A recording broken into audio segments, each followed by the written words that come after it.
ગુજરાતનું પ્રત્યેક બાળક શાળાએ જાય અને અધવચ્ચેથી શાળા છોડી ન જાય તે માટે સમગ્ર રાજ્યમાં 2 દાયકા કરતા વધુ સમયથી રાજ્ય સરકારે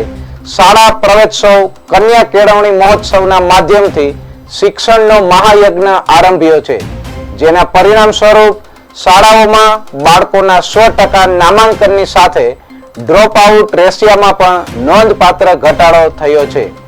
રાજ્યના તમામ બાળકો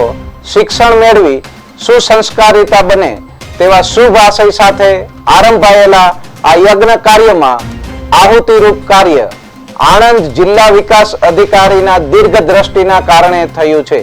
જેના પરિણામે જિલ્લામાં શાળા છોડી ગયેલા 252 બાળકોએ પુનઃ પ્રવેશ મેળવ્યો છે.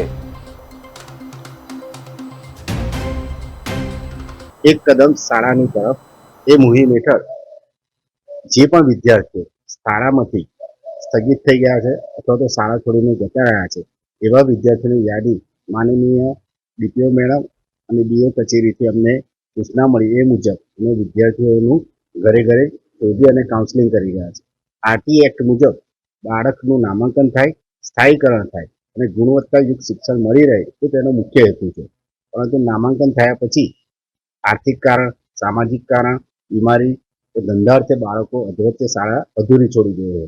તો અમે અત્યારે એમની મુલાકાતે આવ્યા છે, વિદ્યાર્થી અને વાલીને સમજાવ્યા, તેમને સરકારની વિવિધ યોજનાઓથી માહિતગાર કર્યા અને હવે તેમનું બાકીનું ભણતર અમે પૂરું કરાવવા માટે પૂરા પ્રયત્નો કરી રહ્યા છે. અને તમામ ડીઓ કચેરી અને ડીપીઓ કચેરીથી ટીમ 252 વિદ્યાર્થીઓ આવા જે શોધી કાઢ્યા છે એમને શાળામાં પુનઃ પ્રવેશ